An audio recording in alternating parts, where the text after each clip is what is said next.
Mob violence নামে একটা কথা আছে, উস্কে দেয়া। এবং উস্কে দেওয়ার পেছনের লোকগুলোকে আমরা চিনতে পারি না। যারা উস্কানি খেয়ে লাফায় তাদেরকে আমরা দেখতে পারি। রাস্তাঘাটে তুমিও মাইর খাওয়া। তার মানে হচ্ছে যে এখন ব্যাপারটা এরকম, আমরা আসলে একটা অদ্ভুত ধরনের ইনসিকিউরিটির মধ্যে আছি। ৭১ মুক্তিযুদ্ধে যারা শহীদ হয়েছেন তারা যে সমাজ দেখতে চেয়েছিলেন, ২৪-এর গণঅভ্যুত্থানে মানুষের যে আকাঙ্ক্ষা ছিল, যে আকাঙ্ক্ষা দেয়ালে দেয়ালে গ্রাফিতিতে আমরা দেখেছি, সেই আকাঙ্ক্ষার বিপরীতে সব কিছু এখন ঘটছে। একটি প্রবন্ধের আসলে এক ধরনের ফিকশন বানানো হয়েছে এই সিনেমাতে, যেটা কাউকে হার্ট করার জন্য না।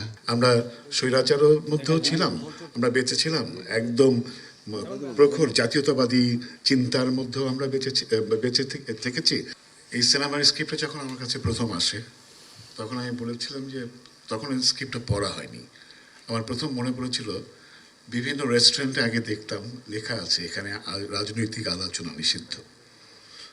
ঠিক তার বিপরীতে যখন একটা সিনেমা হতে যাচ্ছে যেটার নাম হচ্ছে রাজনৈতিক আলাপ জরুরি, তখন এটা আমাকে মানে ভাবিত করে এবং মানে আমি নিজে খুব ইন্টারেস্টেড হই যে এটা আসলে এর মধ্যে কী আছে এবং আমি আসলে এখানে কী করতে পারি।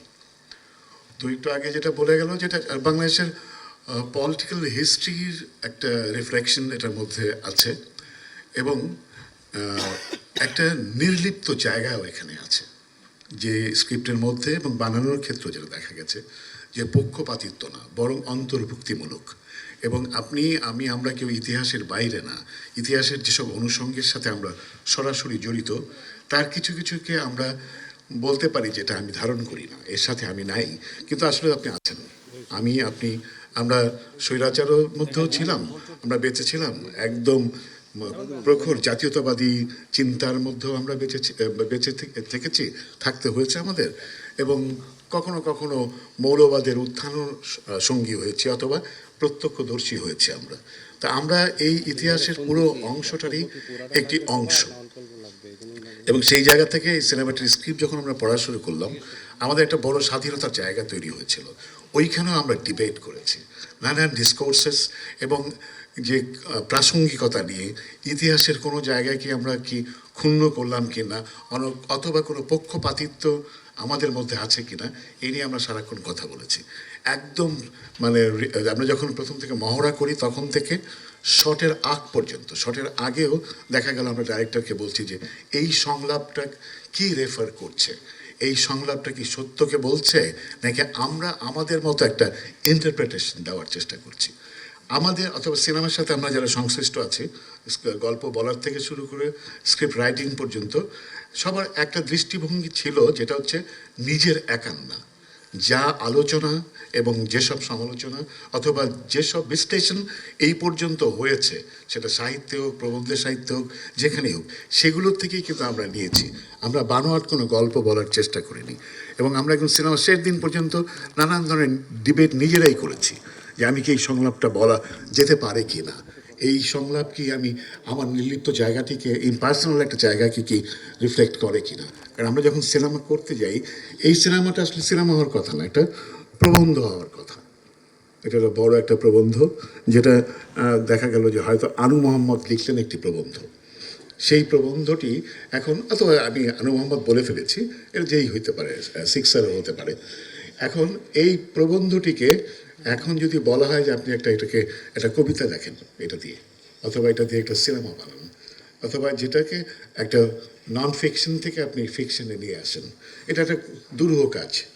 এবং এই দুরূহ কাজ এই জন্য যে সিনেমা হলে মানুষ এই কচকচানি দেখতে যায় বলে আমার বিশ্বাস হয় না, যে বাংলাদেশের কি হবে অথবা রাষ্ট্রের কি হবে, রাজনীতির কি হবে, এটা এই জিনিস দেখার জন্য। কিন্তু এই সিনেমাটার বড় একটা বিষয় আছে যে এক ধরনের এন্টারটেইনমেন্ট এবং ইতিহাসের সাথে সংশ্লিষ্ট থেকে তার ব্যাখ্যা করা, এবং এই বঙ্গের মানুষের যে নানান প্রফেশন আছে, নানান চিন্তা চেতনার মানুষ এখানে আছে, তাদেরকে ধরে আনা, তাদেরকে একত্রিত করা, বিভিন্ন চরিত্র, যেসব চরিত্রের কথা একটু আগে সানি বলছিল, বর্ষণ বলছিল, এবং একটি সিনেমার মধ্যে বাংলাদেশ দেখা যায়, বাংলাদেশের ইতিহাস যেমন দেখা যায়, নানান মানুষকে দেখা যায়।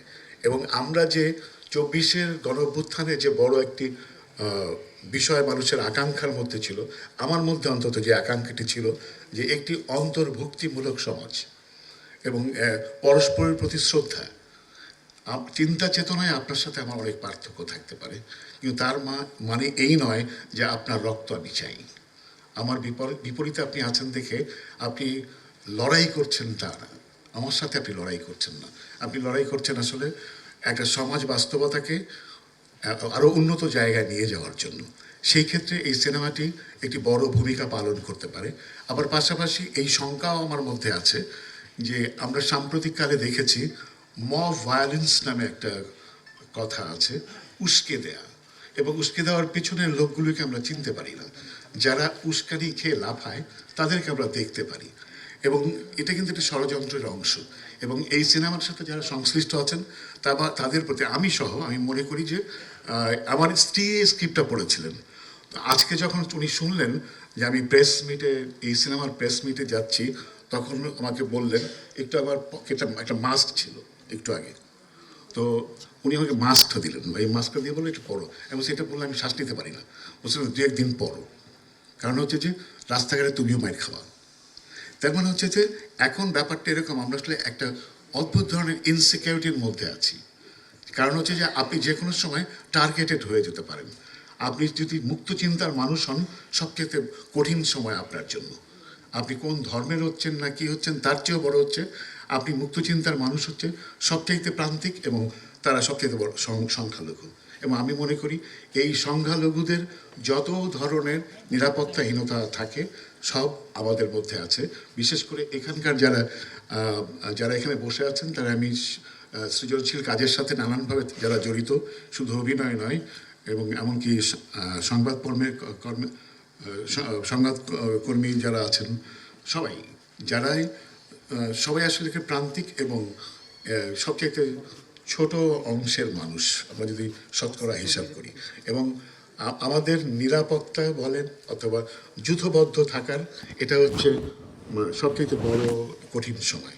আমি আশা করব আমরা সবাই একত্র থাকব, এবং প্রতিপক্ষ যারা মারতে চায়, মেরে ফেলতে চায়, রাস্তার মাঝখানে মেরে পিটিয়ে গাছের সাথে বেঁধে আগুন দিয়ে দিতে পারে, তাদের বিরুদ্ধে সোচ্চার হওয়ার এই সময়। কারণ আমরা এমন একটি সমাজের স্বপ্ন দেখিনি। ৭১ মুক্তিযুদ্ধে যারা শহীদ হয়েছেন তারা যে সমাজ দেখতে চেয়েছিলেন, ২৪-এর গণঅভ্যুত্থানে মানুষের যে আকাঙ্ক্ষা ছিল, যে আকাঙ্ক্ষা দেয়ালে দেয়ালে গ্রাফিতিতে আমরা দেখেছি, সেই আকাঙ্ক্ষার বিপরীতে সব কিছু এখন ঘটছে। তাহলে হচ্ছে মানুষ এই যে শহীদ ৭১-এর শহীদ বলি, ২৪-এর শহীদ, তাদের প্রতি আমরা এত অকৃতজ্ঞ কিভাবে হলাম? তার মানে কি আমরা জাতি হিসাবে নিজেকে বলতে চাই যে আমরা অকৃতজ্ঞ জাতি? শহীদের রক্তের সাথে আমরা এই বেইমানি করতে পারি কি? মানুষের আকাঙ্ক্ষার সাথে এই বেইমানি কি করতে পারি? এই সিনেমাটি মুক্তি পাওয়ার পরে আমি নিশ্চিত যে নানান ধরনের কথা হবে, এবং আমরা সবাই যদি একত্রিত না থাকি এবং এই সিনেমার পক্ষে না থাকি, এবং এই যে ভাষ্যটা এই সিনেমায় দেয়া আছে, সেটা আমি বারবার বলার চেষ্টা করেছি, একটি নির্লিপ্ত রাজনৈতিক বিশ্লেষণ অথবা একটি রাজনৈতিক একটি উপন্যাসের একটি প্রবন্ধের আসলে এক ধরনের ফিকশন বানানো হয়েছে এই সিনেমাতে, যেটা কাউকে হার্ট করার জন্য নয়, বরং কিছু বিশ্লেষণকে সংশ্লিষ্ট করার জন্য।